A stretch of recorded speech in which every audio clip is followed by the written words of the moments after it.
Hello. Angel here, welcome to or back to this space. Are you new? Welcome. Have you been here before? Welcome back. Welcome one, welcome all. So I've seen a video recently by Cody Tarot, a reintroduction video to their channel. And I thought that was a fantastic idea because like Cody Tarot, I too have had quite a few new subscribers, which I'm very honoured to have received. So I'm so happy that people like to listen to my chatter. So today we're rocking a yellow look, wasn't the meaning. Got my coffee cup, grab yourself a cup of coffee. There's going to be some show and tell. I'm going to show a couple of decks, and I think I might give a very quick tour of my tarot space. So let's get into it. Let's get into all the goodness. Well, I don't know if it's goodness, but you might want to know a bit about the channel that you've subscribed to and the person you've subscribed to. So let's get into it. So there are some questions which are categorised. We've got the basics, we've got questions about decks, we've got questions about my practice, and we've also got questions about TarotTube and YouTube. So we're going to get into the basics first. We're going to go do a quick fire round. Are you ready? I'm ready. Fingers on buzzers. So question number one, where are you from? I'm from the UK originally, and almost 20 years ago I moved to a different country in Europe. So that's the tea on that. I don't speak English on a daily basis, hence the reason that sometimes I stumble on my words and just, totally get brain fog. Question number two, how did you come up with your YouTube name? Well, in 2016, I had a major tower moment, and generally I decided that I needed to feed my soul more because that was not what I was doing in my life on a day-to-day basis. So that's kind of the way, I suppose, that my channel name turned up. I wanted to feed my soul with some creativity and some tarot talk and some beginner witch talk. I'm going to get into that a bit more in a wee second.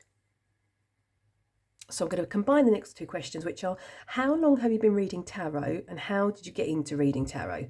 So I've been reading since 2020 and I got into it through a colleague. I've told this story before on my channel, so apologies if you've heard this before. My colleague, it was during the pandemic, and we were just going to round off for Christmas, and we decided to have a very low-key staff day, and we were going to do some yoga, and we were going to eat some lunch together. And I work at a swimming pool, and my ex-colleague was a yoga teacher, and we were going to do a bit of a yoga class. And my ex-colleague brought in an oracle deck. I can't remember what the deck was. And before we started the yoga class, they laid out the cards on their mat face down, and we were to go individually forward and pick a card that intuitively spoke to us. And then once we'd done that, we'd all received our card. We sat on our mats again, and then my ex-colleague deciphered the message with the help of myself, because the guidebook was in English, so that's a whole hoo-ha. But it was such a potent, powerful experience, and it opened these floodgates in me that I hadn't realised, or maybe I had realised that I had closed off, but that I hadn't realised it needed to be opened. And that was the moment, that was like the pinnacle, can I say, that made me realise how powerful oracle and also, like, in combination, tarot could be. And so I went home straight away that day and ordered my first tarot deck. And I'm going to say that once we had completed those readings, the floodgate had been opened so much that when we were continuing with the yoga class, I couldn't stop crying. It wasn't about the message; it was just that the gates had been opened, and all those emotions that I had been holding back for so long, that I'd received through this message, just flowed. And once they started flowing, I couldn't stop them. So it was a really, really powerful experience, and it actually changed my path, I think, from then on, because that's when I kind of hopped on, or maybe not hopped on, but just realised maybe that this was the path for me. And that's also when my beginner witch path started, and the focus of my healing journey, and processing the trauma that I've had previously came into focus. So yeah, that's where I kind of went and how I got into it. When? What? Where did that word come from? I don't know. This is supposed to be a short fire round. This is not very short. We're moving on.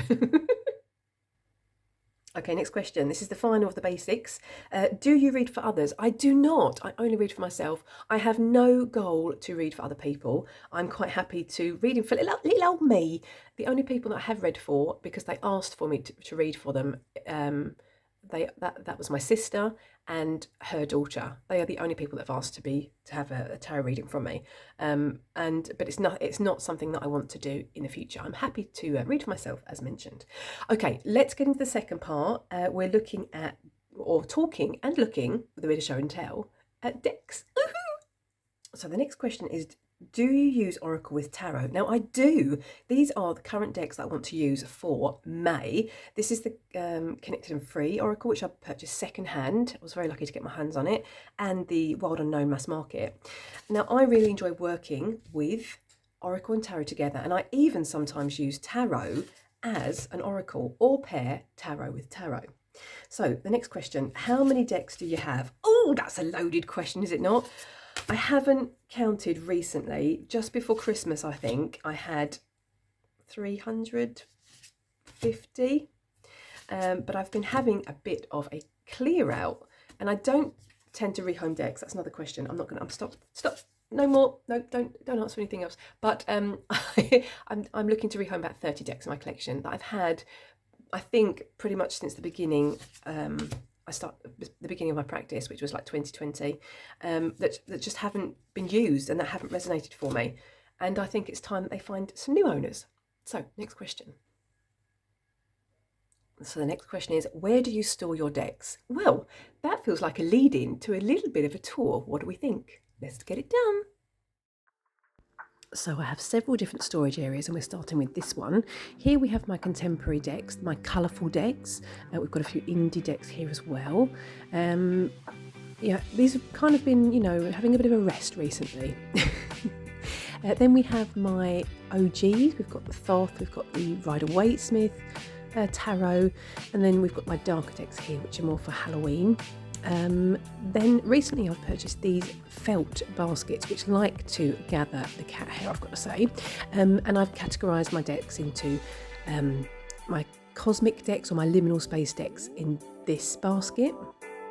There you can see the Black Lilith Tarot, or Oracle, sorry, and here we have my witchy earthy decks, I'm going to say. So we've got like the Cozy Witch, we've got Tarot of Strange Antlers, which I love, and we've got a few other decks here as well, all different ones, and yeah, that are more earthy and grounded, I would say.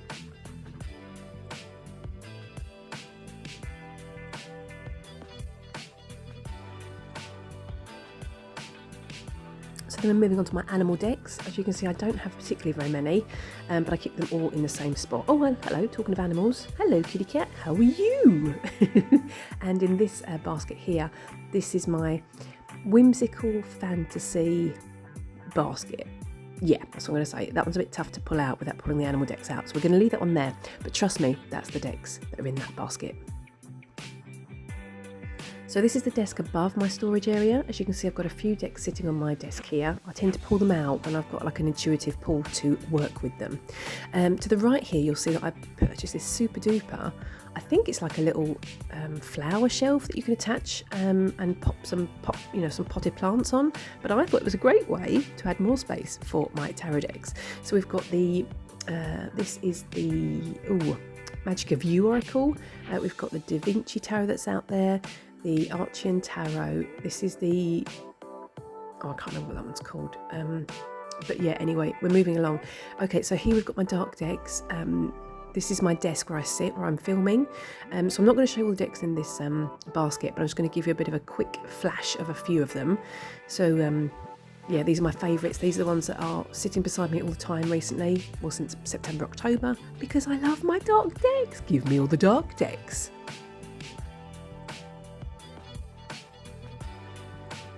So here we have the Bohemian Gothic Tarot. Love this deck, love this deck. And there's a bit of a glimpse into the other decks I've got in there. There's a whole selection, Tarot, Oracle, all the dark decks, all the decks I'm loving. And let's move on to the next storage area. So here's my desk area. We're going to look more into this in a wee while, so keep watching. There's a few more decks on this desk. We've got Deviant Moon. We've got one of my favourites, my Ritual Tarot, which I love. This is sitting here because I'm getting to know this one, and I'm pairing it actually with the Deviant Moon. These are the decks for May. Then we've got my infamous tarot cart, which is stacked to the nines.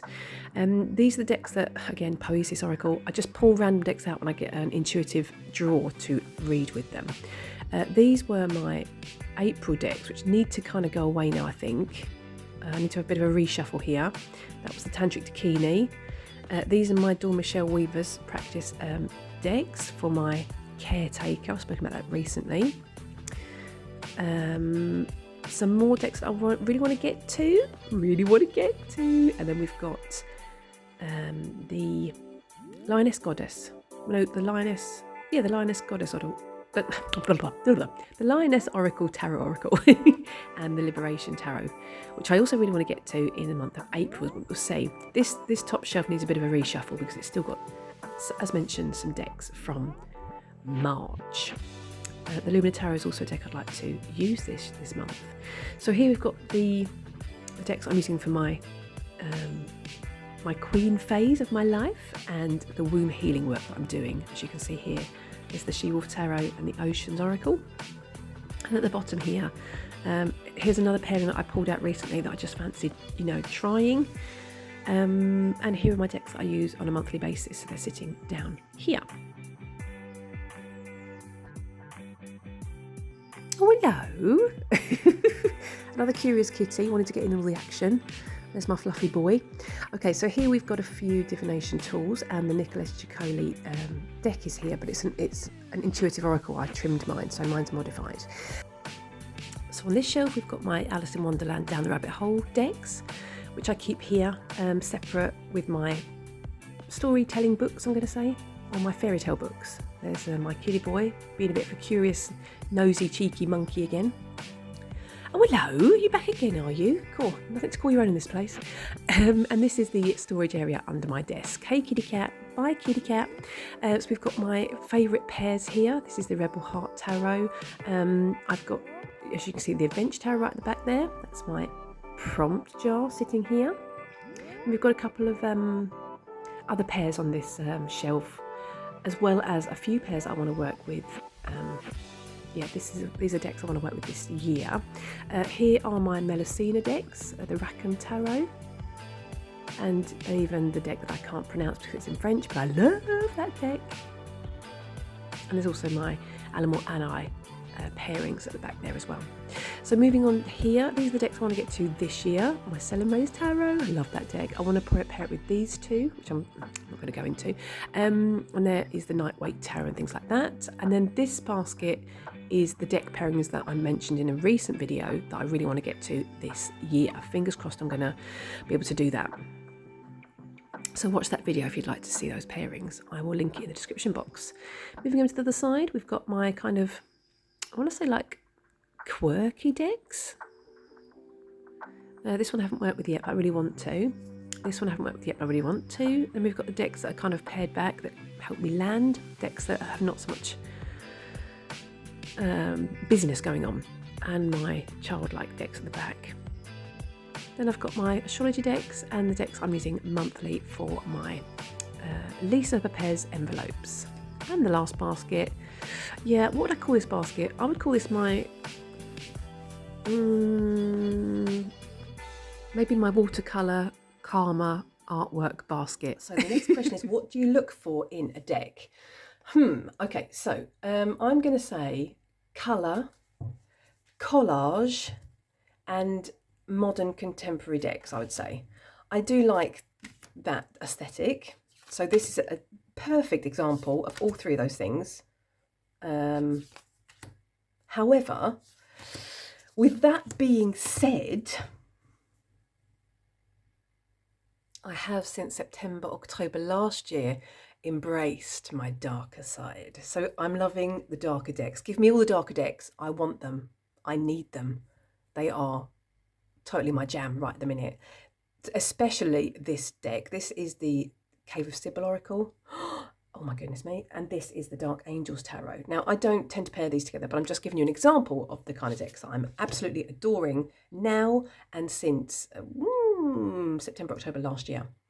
I have a whole box sitting right beside me of my darker decks. So unfortunately, my happy, I'm going to call them happy, colourful decks have, that train has left the station right at the minute, but I'm sure it'll be back, you know. Don't cry for me, Argentina. They will be back, I'm very sure, at some point. And they are not leaving my collection. So those are not the decks that I am looking to rehome. Yeah, so definitely now I would say this is my aesthetic. The colour does creep in now and again, you know. Yeah, so I think I've answered that one. Let's move along to the next question. And the next question is, how would you describe your deck collection? I would say eclectic. Should I show you the other end of the scale from this? Let's. So here's a bit of a small representation of some of the different facets of myself when it concerns aesthetics of decks. So we've got the Cave of Sybil Oracle, we've got the Golden Tarot by Cat Black, we've got the Sell and Raise Tarot, and we've also got the Mystical Medleys Tarot. Mass market indie. I also have quite a few decks in different languages. So I've got decks in French. This is a German deck. I've got some Swedish decks, obviously some English decks. I've got nature decks, plant decks. You know, it's an eclectic style. This represents my kind of like very childlike, colourful vibe. This represents the modern contemporary decks I told you I mentioned that I liked. This is not a total eclectic for that. You know, I wouldn't class this as me particularly, but I needed it or wanted it for a specific energy that I was tapping into, and this is like a newfound love that I'm just going to say it. This is my favourite oracle in my collection. It's given me such potent readings, and you know, it's really helped me with some very important healing work. So I'm so happy that I was able to get this into my collection. Stop talking and flip through more cards, Angel. Thank you kindly. Yeah, let's take a couple more.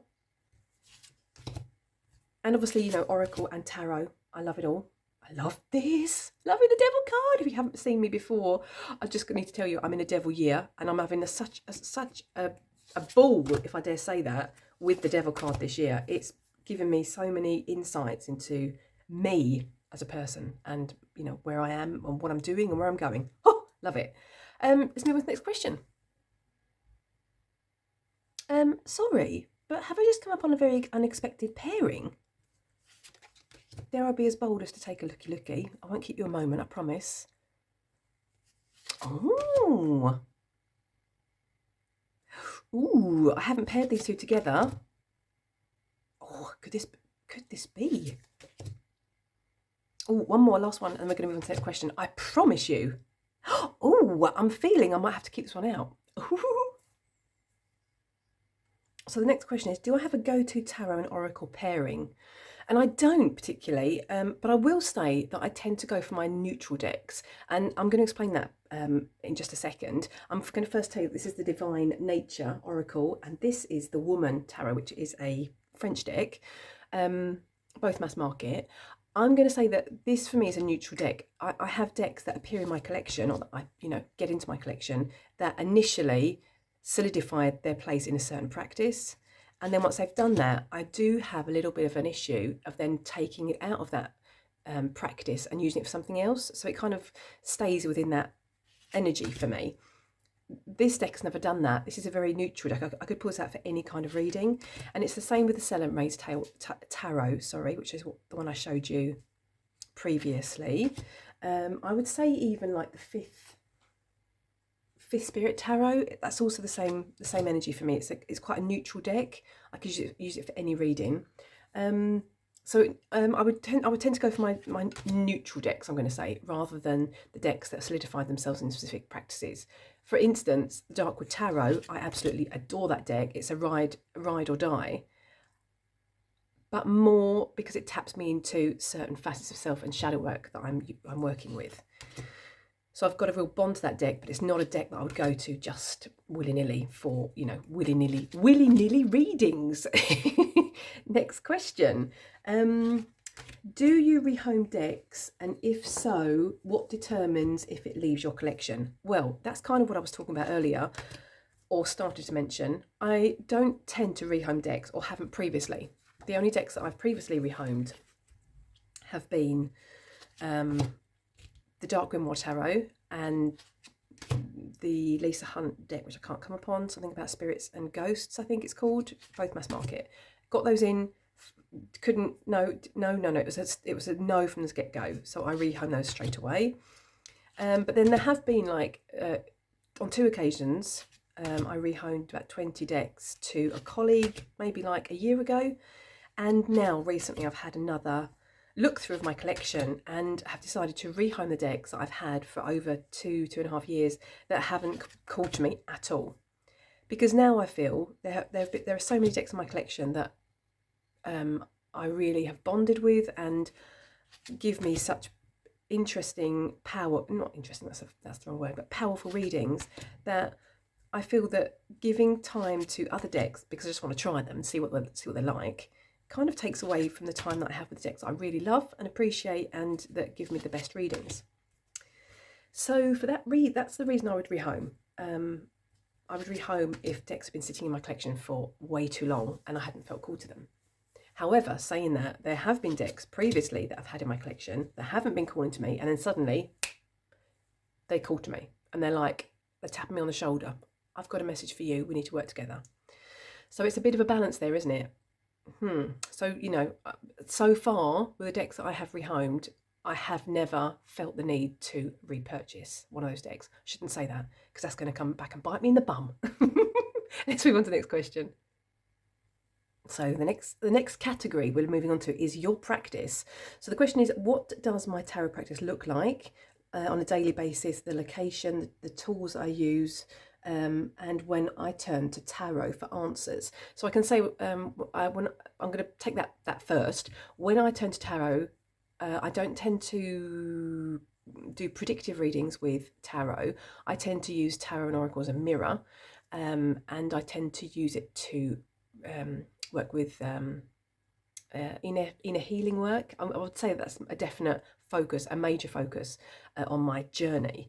So I don't tend to go to, although saying that, I do I have created, I used Lisa Pez's idea with the envelopes this year to pull cards for the year. So I pull the cards every month, pull them out and take a look at them. So I suppose that is a bit predictive, but I don't want to know where I'm going to be in 5 years, and I don't know.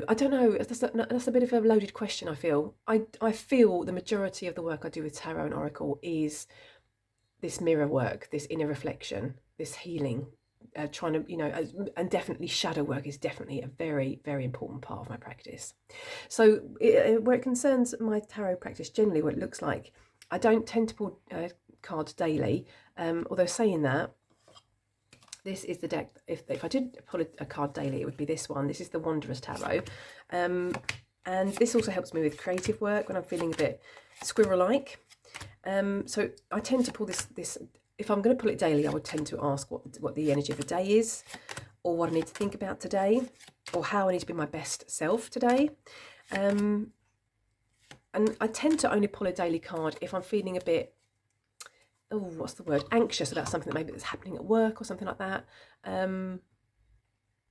Otherwise I'm not a daily puller. When I'm on my days off, I really love coming into my tarot and I'm going to say sacred space, which I'm very lucky to have. I'm going to give you a bit of a blink and a bit of a glimpse here in a second.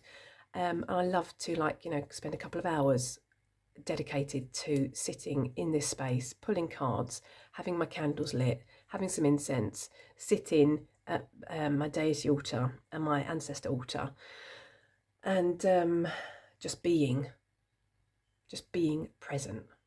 I love that, but it doesn't happen daily. I try to get in here as often as possible. I would say I'm more of an evening person than a morning person. So, you know, pulling cards before work, it might be just a one card pull because, you know, I don't have much time because I'm a bit of a night owl. So I do like to do the majority of my card readings in the evening and at night when I can light the candles and it gets a bit darker. That was a long answer. We're never going to get through these at this rate. Okay, next question. Oh, no, wait. Let's do a bit of a tour, shall we? Yeah, let's do that. So let's take a bit of a tour of my reading space or my desk space. So this is what I see when I'm sitting here filming my YouTube videos. This is the view that you usually see. So let's start. Let's start over here. I think I've got some cards out that I'm working with currently. Up here, I've got the dice that I use for Dawn Michelle's practice. This is a little book of words that I use. I created this quite a while ago, and any words that resonate for me, you know, on a weekly or monthly basis, I pop in here just to keep a bit of a track as to see what is resonating for me in my practice. We've got some mala beads up on the left-hand side there. This is a deck that I use quite often recently. This is the Divine Doors deck. Here we've got one of my own oracle cards I've created right here. This over here, all these decks are my Facets of Self decks. So we've got the Witch's Tarot by Julia Jeffries. We've got a French deck here, the Questioning Witch. Those two are paired together. I use that for my inner witch facet. This is the Intuitive Night Goddess with the Guidance Through the Eyes of the Soul. Those two are a pairing that I use for my inner High Priestess. Then we've got the Soul Sea Journey Oracle cards there, which I use in combination with the Tarot of Oneness and the Creative Consciousness healing cards. Then to the far right here, we've got the Under the Oak Tarot, which I use for my inner heroine, and the Tarot V, which I use obviously for shadow work. So here on my desk I've got a few decks here that I'm working with in the month of May. I've got these decks here. This is the Ritual Tarot, which I purchased recently, which I'm getting to know, and I want to pair it with the Deviant Moon Tarot, which is why this is sitting here to remind me, otherwise I'll forget. You know how that goes.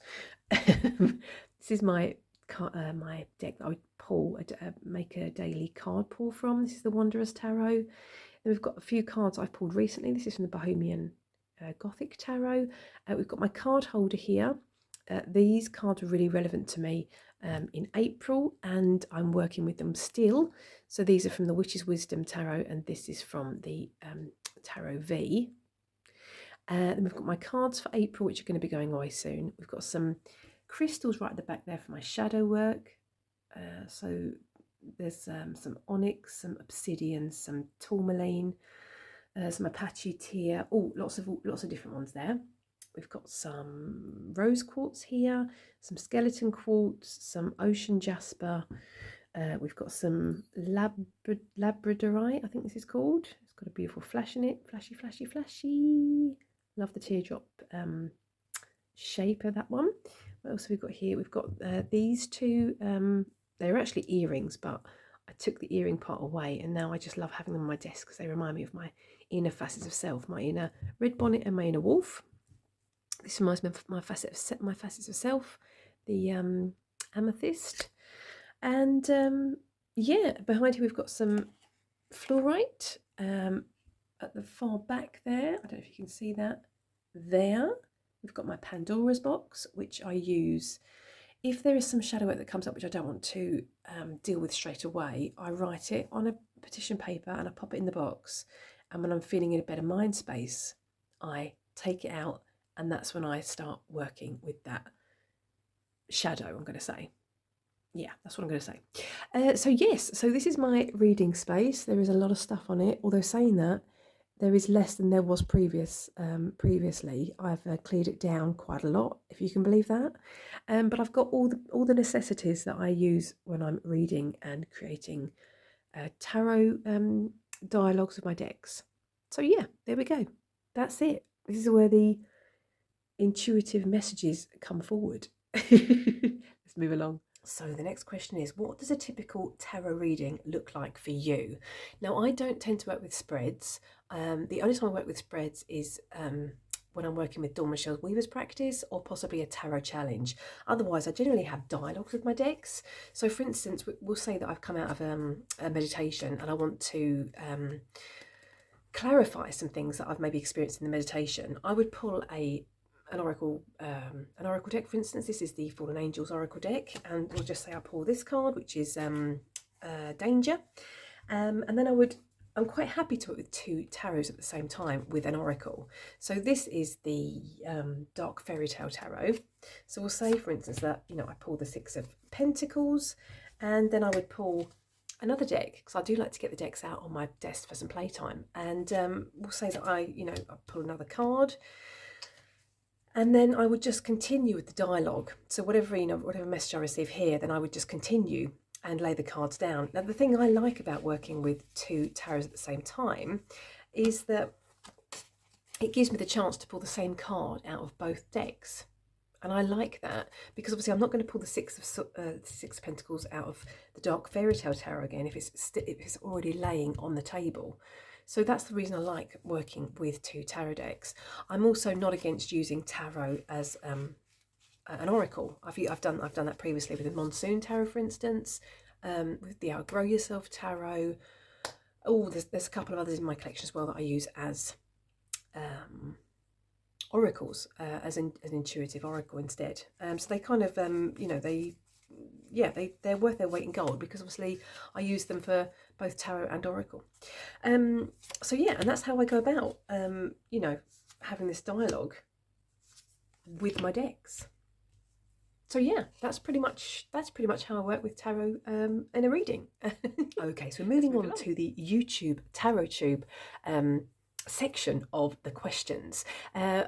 If you're wondering why these are in shot, these are here for some show and tell. So here I am showing you, and now here I am telling you that this was a pairing that I found very recently when I was sorting out my tarot storage area, and I'd seen this deck on Instagram a couple of times, and I was like, oh, I've got that deck, I should really pull that out to use it. This is the Dream Visions Tarot, an indie deck, and as I was pulling this one out, I kind of spotted this one, and I haven't used it for a long time, and I was like, I wonder if these two would pair nicely together. So this is the Heart Sisters Oracle, also indie, and I did a reading with them, and they gave me such a comforting reading that I decided to bring them out and have them next to me in my tarot cart, so that I can pull them out and do a reading when I need to feel embraced and understood. I'm going to say that.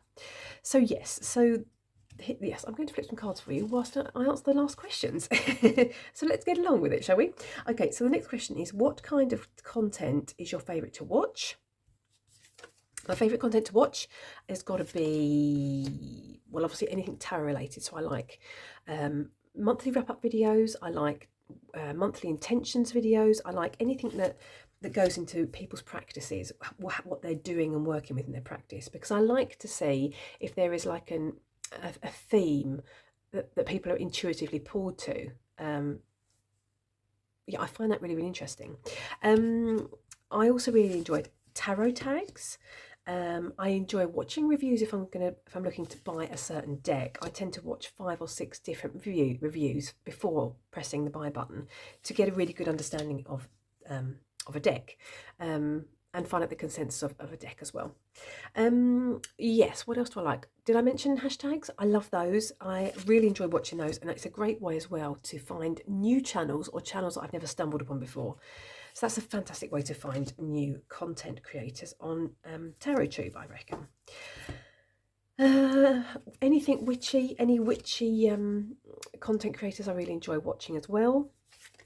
I love watching art witchery videos. Oh, excuse me. Candy, for instance, from Candy, Soul and Soil. I love their channel. It's amazing.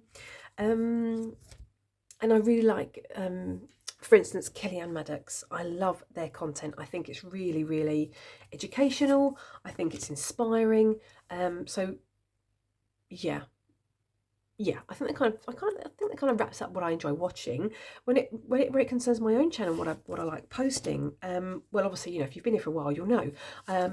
Monthly wrap ups, monthly intentions videos, what my plans are for my practice, what decks I'm using, what books I'm feeling drawn to for the coming month, what crystal I'm intending to work with for the month. That kind of thing I really enjoy.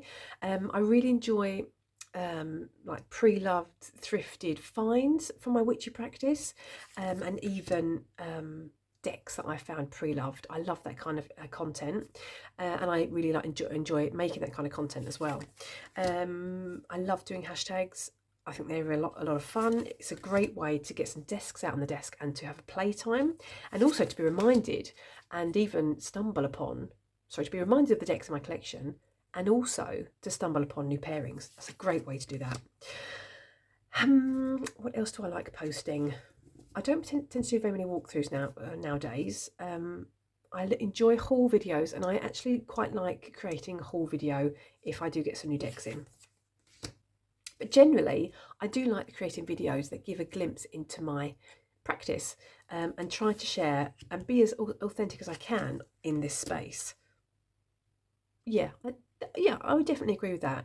And some of the videos that I post, like for instance, the recent video that I posted about my call from deity, I felt really hesitant whether to post that or not, because I wanted to post it. I wanted to maybe, offer something to other people that were kind of in the same situation, and I was hoping that people could take something away from the video that I posted. But I was very hesitant and worried because it was a very private subject matter that I took up in that video, and I was nervous about how it was going to be received. I'm not thinking about numbers, because I don't focus on numbers. But if people would maybe think, oh, she's gone a bit too much into depth there, and that's a bit too private. But I got a really loving, generous, positive feedback from that video. So I was really grateful, because I really opened myself up, in that video, and I'm not the kind of person that does that so often. So that was really, really heartwarming, actually. I've got to say, very, very heartwarming. So thank you to everybody that watched that video, and everybody that commented. I haven't responded to all the comments yet, because there was a lot on that video, but just know that I am going to respond to all of them. And I just thank you all so much for opening yourself, and just appreciating my honesty. I really appreciate that. That went a bit deep, sorry. Okay, let's move on to the next question, which is, how did you get into creating a YouTube channel? So I got into creating a YouTube channel because I don't speak to anybody in my real life about my witchy spiritual path I'm on, and I just needed to tell somebody. I needed to say it out loud. I needed to admit it to the universe. This is my truth. I am a beginner witch on a spiritual path, and I just wanted to say it to somebody. And if that was on a YouTube video, then that was fine. But I just needed to say it out loud. I needed to tell my truth, and I found having a YouTube channel here the possibility to connect with like-minded people, with the same interests as me, and that's been so nourishing. That's been so nourishing. I love coming onto YouTube and seeing my favorite creators posting videos, because it does feel like catching up with friends. I know it all sounds a bit cliche and a bit, we're all friends on here. We're probably not. There's probably some drama, but I'm totally not in for drama. There's enough drama in life without, having drama on YouTube as well. So touch wood, knock on wood. I've had a lot of luck, and I've only had very lovely people that have commented on my channel and subscribed to my channel. Knock on wood. I'm knocking on my head to make sure that I don't get any nasty people. So I basically started this channel to tell my truth, to say my truth out loud, and to connect with like-minded people. I've got to say also, speaking on YouTube, just speaking into creating a video and just talking, really brings up a lot of things, for me in any case, that's clearly been tumbling around in this brain of mine that I didn't even know existed. And sometimes when I say things, I'm like, oh, I didn't even know I thought that or felt that. And that's been actually really, that's been a really healing experience as well, because sometimes, you know, I come up on myself and I think, oh, wow, that was also like really liberating just to say that, when I didn't even realize that that had been like, there had been that blockage within me. So I can actually really recommend that if you don't have a YouTube channel, just turn on your phone and talk, you know, whatever's, you know, rolling around in your brain, just talk it out, just let it out, and just talk like you're talking to your friend, or talking to a stranger, and just let it out, let it go. And I promise you, there will be some things that come out in that conversation, or not conversation, but in that, you know, in you talking, that you weren't even aware of yourself. Yeah. Another tip from Angel. I'm going to say as well, actually, that if you do yourself want to start a YouTube channel, do it. What's the worst that could happen? You know, I felt that way in the beginning. You know, I was like, I don't know if I should create a YouTube channel. I don't know if I can, you know, do it, and blah, blah. And I just thought, well, so what? What's the worst that can happen? I make a naff video and nobody watches it. So what? You know, I'll do what I know. I'll do what I can until I know better, and then I'll do that. So that's my advice to you. If you want to create a YouTube channel, do it. Do what you know until you know better, and then do that. That's my definite advice from Angel here behind the screen. Yeah, final question. Let's get to the final question. And let me, for goodness sake, flip some cards, because now you're looking at the same cards. Knowing what you know now about TarotTube or YouTube, is there anything you would do differently? And my answer to that is no. I'm really happy with the steady progress of the channel. I feel that, you know, as I mentioned, I did what I knew at the beginning until I knew better, and then I did that. And I noticed that, you know, there's this, I think personally, if I may say myself, there is this progression where my videos have gotten better. I've gotten more confident behind the camera when I've been talking, and, you know, and I'm talking about my passion with tarot and my witchcraft practice. And I think that comes over in the videos. If I look back to like my first video to like a recent video, I definitely notice that I feel I sound much more comfortable, and that's really important, I think.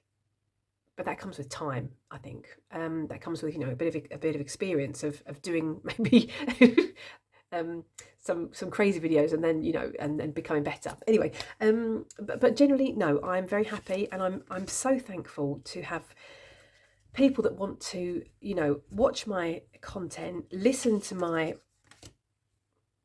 chatter about my passions and my loves, and my journey that I'm on.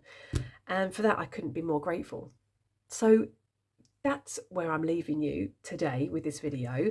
I really want to thank you for subscribing to this channel. I really do appreciate you. Yeah, I don't really know what else to say, to be honest. I'm blown away by how many people have actually subscribed to me. If you'd asked me right at the beginning of my journey, I would have said, yeah, I might get maybe 2 people, you know, if they dare press the subscribe button, because it's going to be definitely a bumpy ride. And at times it is a bit of a bumpy ride, but, you know, it's all good. It's all good. We get there in the end, don't we? We do. So yes, that's it. I think we're done. Thank you so much to Coyote Tarot. This was a fantastic video when I watched it on their channel. And, you know, I'm not sure if it was the meaning it was going to be like a tag, but I'm going to thank them for the inspiration for this video and for the questions, because they were great. So yes, if you have any other questions, I might well be able to answer them for you. So if you do have any questions about me or my practice, or, you know, anything like that, drop me a note in the, or drop me a comment in the comment section, and I shall do my best to answer them. You know. Should I put a bit of a disclaimer in there? A disclaimer, yeah, but maybe if I feel comfortable to answer them, I will answer them for you. So yes, with that being said, I'm going to thank you so much for being here, and yeah, I'm going to wish you a lovely morning, afternoon or evening, wherever you are. Take care, and I really hope to see you in the next video. Toodaloo.